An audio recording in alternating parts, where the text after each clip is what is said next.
एक झाड़ीदार अमरूद का पेड़।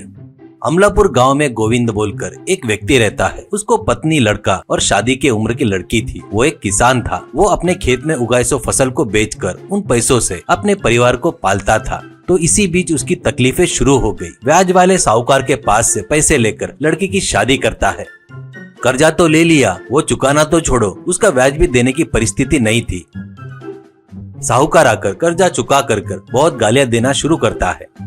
इसी के साथ में उसकी पत्नी को कोई बड़ी बीमारी होकर खटिया पकड़ लेती है। डॉक्टर ऑपरेशन के लिए 10 लाख रुपए लगेंगे करके और तुरंत नहीं किए तो वो नहीं बचेगी करके बताता है। तो जोगीधन को क्या करना करके समझ में नहीं आता।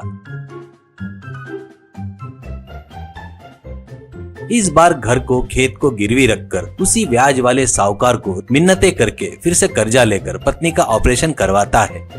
इससे वो और कर्ज बाजारी हो जाता है। उसमें गरीबी में गीला आटा जैसे उस साल फसल भी अच्छी नहीं उगकर पूरी सूख जाती है।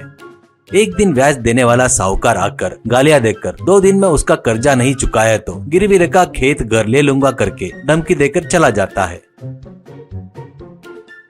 अब उसकी तकलीफें दूर होने का कोई रास्ता नहीं है करके समझ में आ जाता है। इससे जोगिंदर जिंदगी से तंग हो गया था। वो सन्यासी में मिल जाता बोलकर निश्चय कर लेता है और घर छोड़कर जा रहा था।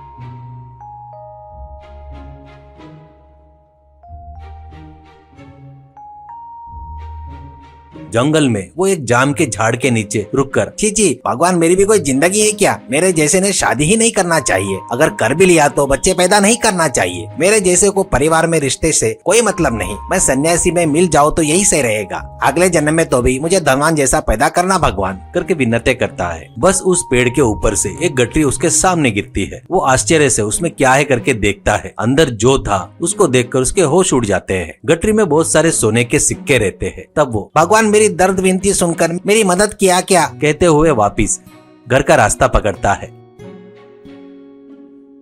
घर जाकर अपनी पत्नी को जो हुआ बताता है। अच्छे लोगों के साथ भगवान अच्छा ही करता है, ऐसा कहती है खुशी से। ऐसे वो पूरा कर्जा चुकाकर अच्छा घर और खेत खरीदकर खुशी से खेती करते रहता है। पर फिर से जोगिंदर की तकलीफें शुरू हो जाती है। पिताजी ज्यादा पैसा कमाने से लड़के रविंदर को बुरी आदतें लग जाती है। फालतू आवारा जैसे घूमना, पत्ते जुए खेलना और ऐसे करके पैसे उड़ा रहा था। एक दिन एक व्यक्ति भागते हुए जोगिंदर के पास आकर, अरे तेरे लड़के और जमींदार के लड़के का ताश खेलते हुए दोनों के बीच में झगड़ा हो गया। तेरे लड़के की मार खाकर जमींदार का लड़का हॉस्पिटल में भर्ती हो गया। अब उसका बचना मुश्किल है करके डॉक्टर बोल रहे हैं। पुलिस वाले तेरे लड़के को ढूंढ रहे हैं भाई। केस हुआ तो उम्र कैद की सजा हो सकती है करके कह रहे हैं करके बताता है। वो सुनकर जोगिंदर को झटका लगता है। अब क्या करना उसको कुछ समझ में नहीं आता। अब उसको फिर से सांसारिक जीवन पर विरक्ति पैदा हो जाती है। अब वो फिर से सन्यासी में मिल जाता बोलकर घर से निकल जाता है। वो फिर से उसी जाम के झाड़ के नीचे खड़े होकर, हे भगवान, ये सब तकलीफें परेशानियां मुझे ही क्यों आ रही है? मेरे लड़के की उम्र कैद की सजा हुई तो वो मेरे साथ नहीं रहेगा। सभी लोग हत्यारे का बाप करके अपमान करेंगे। वो बर्दाश्त करने से अच्छा है मैं सन्यासी बन जाऊँ। भगवान अगले जन्म में तो भी मुझे बुद्धिमान और अच्छे चरित्र वाला लड़का देना करके कहता है। तब झाड़ के ऊपर से एक आवाज सुनाई देती है, वो जोगिंदर का लड़का तो ठीक अच्छा है, तो तेरे लड़के को सजा क्यों होगी करके आवाज सुनाई देती है। तो जोगिंदर को आश्चर्य होता है। पेड़ के ऊपर तो कोई नहीं है, फिर आवाज कहाँ से सुनाई दी? कहीं भगवान तो वैसे बात नहीं किए, यानी जमींदार के लड़के को कुछ नहीं हुआ क्या करके सीधे हॉस्पिटल जाता है।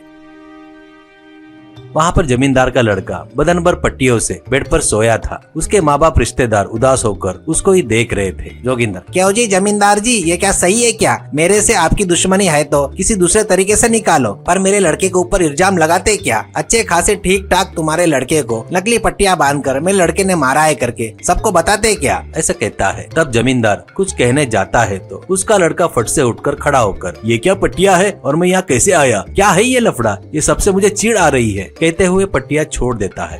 बड़े आश्चर्य से उसके शरीर पर एक छोटा सा भी घाव नहीं रहता। ये देखकर सब लोग आश्चर्यचकित हो जाते हैं। जमींदार, ये सब क्या माया सा लग रहा है? माया हो या मंत्र हो, मेरे लड़के को कुछ नहीं हुआ, इसलिए मैं जोगिंदर का एहसानमंद रहूंगा। मुझे माफ कर दो जोगिंदर जी, ऐसा कहता है। तब जोगिंदर खुशी से घर का रास्ता पकड़ता है।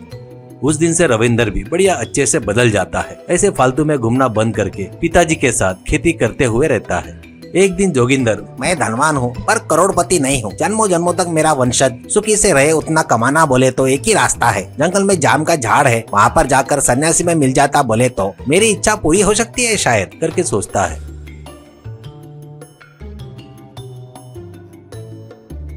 ऐसे वो जाम के झाड़ के पास जाकर भगवान मैं सन्यासी में मिल गया तो। ऐसा कहते ही पेड़ के ऊपर से एक ब्रह्म राक्षस उसके सामने कूदता है।